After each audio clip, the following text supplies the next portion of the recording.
لذلك أيها الإخوة، لو سألنا سائل ما هو أنبل شيء في الإنسان، أنا أقول لكم دموعه، دموع الرحمة فيه أنبل شيء في الإنسان. لا تقل لي عقله، إياك أن تقول لي عقله. عقله هذا العقل الذي وصفه فيلسوف الإسلام محمد إقبال رحمة الله عليه وروح الله روحه، هذا العالم الكبير من الفيوضات والرحمات والشعر الإلهي الرائق الإنساني في أعمق مستويات الإنسانية.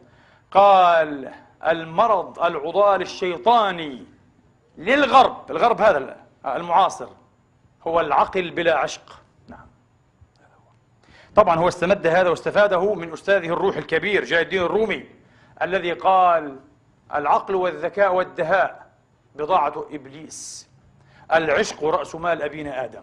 الله أكبر، الله أكبر. هذا هو. إياك أن تجعل خطتك في التواصل مع البشر العقل والحساب، إياك، أقبح ما فيك. بعض الناس يظن أنها خطة ناجحة وطيبة وتعلي من شأنه في المجتمع. أنا لست مع ديكارت الذي قال العقل أعدل الأشياء قسمة بالبشر، غير صحيح، هذا كلام فارغ تجريدي. لا، الصحيح القلب أعدل شيء قسمة بين البشر. العشق، الحب، الضعف، الإنسان اللي فينا الضعف. واحد يقول لي الرحمة، إيش علاقة الرحمة بالضعف؟ طبعا الرحمة تكون لماذا؟ ارحم ضعفنا، ألا ندعو بهذا على المنابر؟ ارحم ضعف، الرحمة تكون للضعف، ولا مش صحيح؟ وقل رب ارحمهما، أي في كبرهما، إما يبلغن عندك الكبر أحدهما أو كلاهما.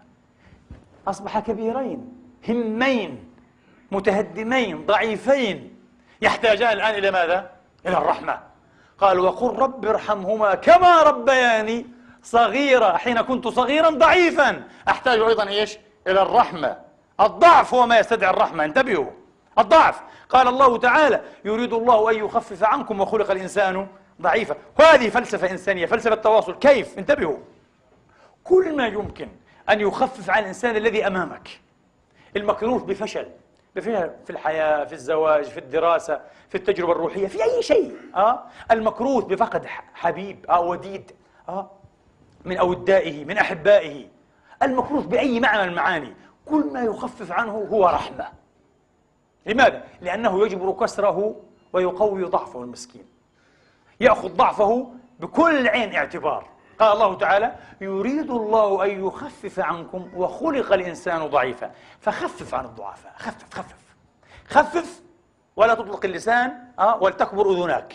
الأفضل أن يكون لنا إيش؟ آذان كبيرة من أن تكون لنا ألسنة طويلة.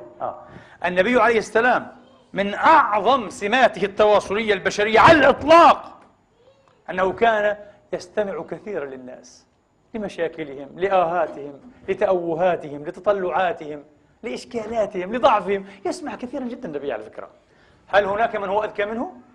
هل هناك من هو أعلم منه؟ حاشاه وكلا. لو كان النبي على طريقة هؤلاء الفقراء الضحلين المتصحرين لما ترك أحدا يتكلم. من يتكلم في حضرته سيقول أنا أعرف كل شيء، قال سيتكلم في كل شيء. المسألة ليست مسألة معلومات، نحن نظن أن المسألة التواصل مسألة معلومات ومعارف.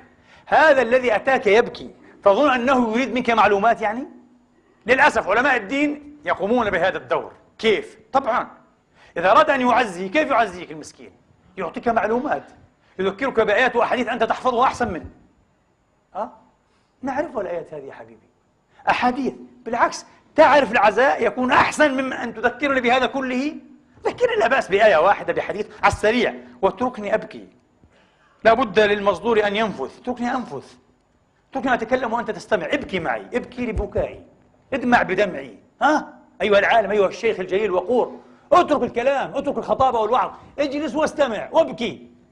دموعك هذه أحسن من الدنيا وما فيها، أعظم عزاء بإذن الله تعالى.